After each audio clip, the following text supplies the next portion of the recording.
Afternoon everybody, and welcome back to Birmingham Wildlife Conservation Park for the latest in our Wednesday Facebook Live videos. So we are continuing our world tour today. We are on our last stop in Africa, and we are popping up to Namibia to meet our meerkats, who are playing a bit of hide and seek with me at the moment, but we'll do our best to keep an eye on them. Hello. Okay.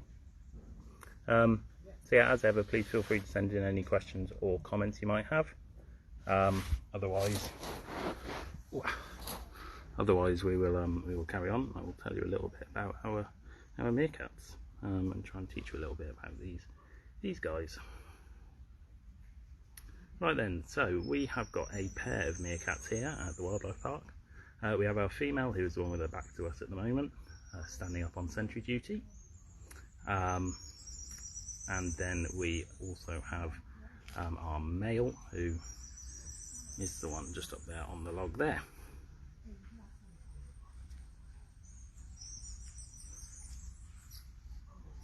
So these guys are a fairly young pair. We have got, like I say, we've got quite a young pair here. The female arrived a couple of years ago. Can't remember where she came from actually. And then the male arrived recently. He came to us from Dudley Zoo a few weeks ago actually, to form a new little pair with our female. So yeah, hopefully this will be the start of a new little mob, and we might be able to have some little ones off them, which would be nice. Hello, it's a bit hot, isn't it? You're in there in the shade, trying to cool down. Hi Mary, hi Zena, hi Tim, hope you're all okay this week. It is very hot in this enclosure. So yeah, meerkats are in the mongoose family. They are one of the smaller mongoose species. Kind of the more true mongooses are normally a little bit bigger than meerkats. And as I say, they're found in Africa, and they're found in the southern regions of Africa, down Namibia, Botswana, South Africa, possibly I think into Angola as well, but not 100% sure on that one. So yeah, they're very well known to be found in the Kalahari Desert. That's probably where their stronghold is as a population.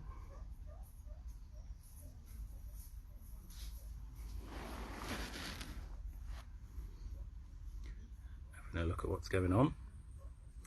So meerkats are quite well adapted to their lifestyle, living in the desert. They like tunnelling, and they make burrows and things like that, which they can use to keep cool in the summer heat, in the African heat. Yeah,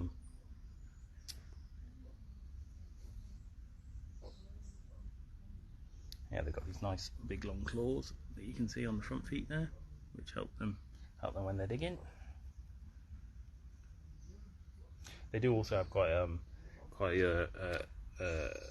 well developed thermoregulation system, which I'm not 100% sure of the details on or how it fully works, but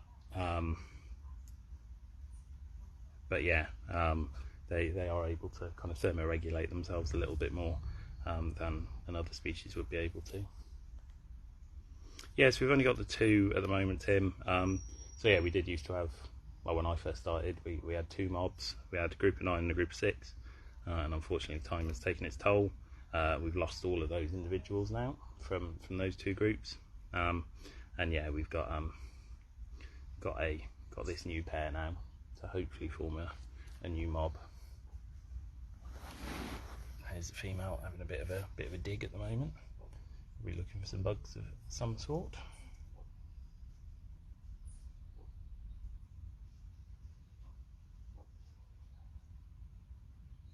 Yeah, so I don't think they've got names, Mary.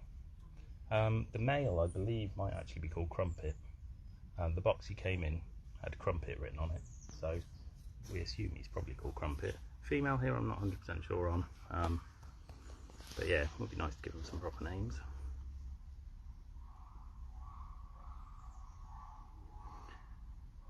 So meerkats are probably quite a lot of people's favourite animals. Everyone does seem to love a meerkat. Everyone apart from zookeepers, because meerkats are a little bit of a nightmare, bless them. And I found out a very good stat last night. So in the wild, 19% of all meerkat deaths are caused by what is called conspecific violence, basically meaning other meerkats have had a go, attacked them, and caused kind of fatal injuries. So yeah, meerkats aren't actually as nice and pleasant as everyone thinks they might be. And yeah, like I say, 19% of all wild meerkats are actually basically killed by other meerkats, which is the highest known number for any mammal. So yeah, they are little terrors, bless them, especially to each other. And to me, if you're going to come and try and bite my nose, you've got a feather stuck on your nose now.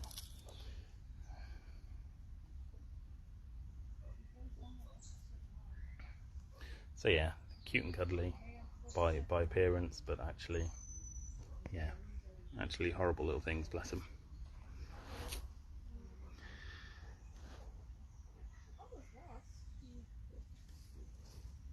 So food-wise for these guys, in the wild they mainly pretty much just eat invertebrates and things like that.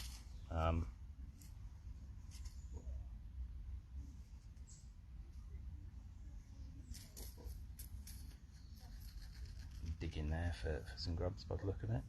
They're particularly adept at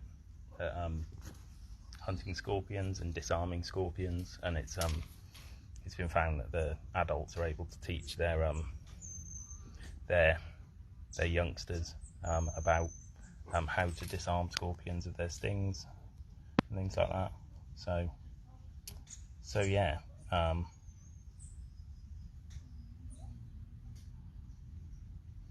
So yeah, they're quite clever in that respect. They know how to look after them. Here at the park, we feed. We can't just give them live food, live invertebrates and things like that, because that wouldn't be sustainable for us. So yeah, we do give them a bit of live food, but they do also get a bit of fruit and veg, and kind of commercial cat foods and things like that as well. They will often be seen scoffing into the porcupine's food, porcupine's just in the bed at the back there. But yeah, they are partial to a bit of fruit and veg as well. So we've got one of each in here, Tim. The one whose bum we can see here, flat out under this log, is the female, and the one up there is the male. Yeah, they kind of stay out of the way, the porcupines. Yeah, they kind of tolerate each other, and yeah, that's about it really. You don't really see too much interaction between them.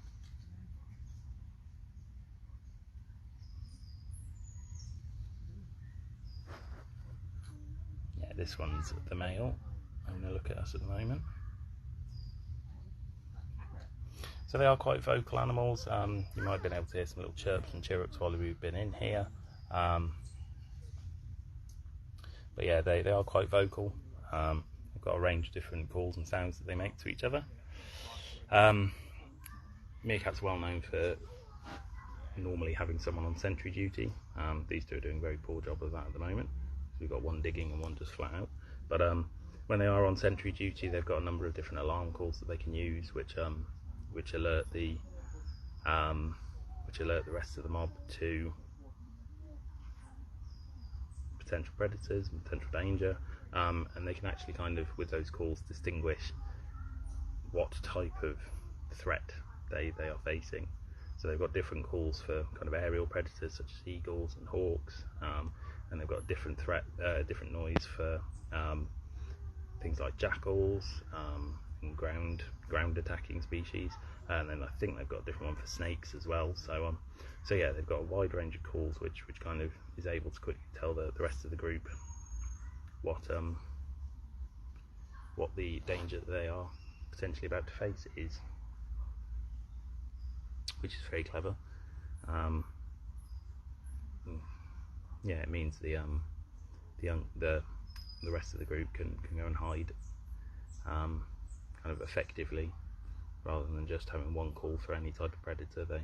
They know what kind of danger they're facing, how much danger they're in, and how quickly that might be an issue. Yeah, porcupines are normally asleep when we're here at the park. Porcupines are actually mainly nocturnal, so obviously in the day they're spending most of their time asleep. So yeah, that's why you don't see too much of them during the day here.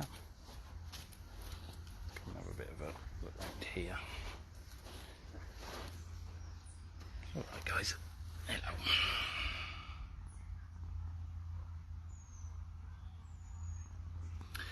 No, there aren't too many kind of threats they have to look out for here. We do get buzzards and we do get other kind of such birds of prey flying over, so they do have to still be a little bit wary.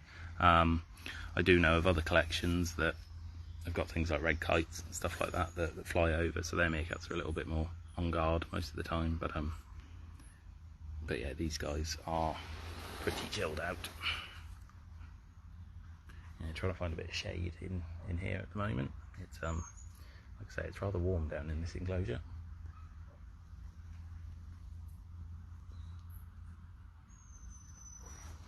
Yeah, it's flat out there.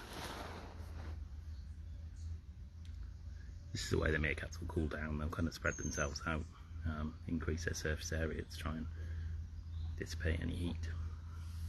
Hello, don't try and bite me, you little darlings.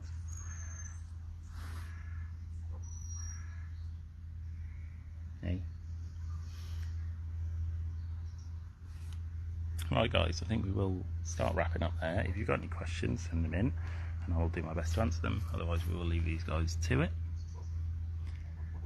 Like I say, we're on our last African species today. Next week we'll be over into South America, and I think we're starting kind of to the south of South America, and then we'll be working our way up through South America, up into Central America, and I think we finish off in the Caribbean actually. But yeah, we'll be starting South America next week.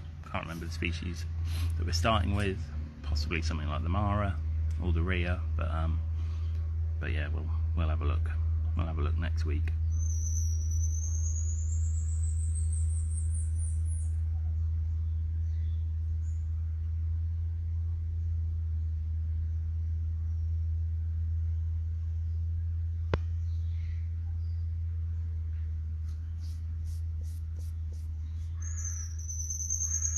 Right guys, we will call it a day there. So yeah, thank you as ever for tuning in. Hope you enjoyed seeing our little pair of meerkats. Hopefully we'll get some little meerkat babies off them at some point. That would be really nice. But yeah, until next week, take care and I will see you then. Oh, you just found a millipede of some sort.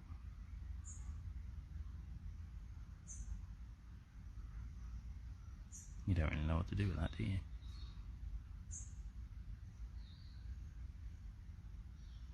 Anyway, we'll leave him to decide what he wants to do with that. Yeah, oh, there we go. We'll be back next week. So yeah, take care and we'll see you then.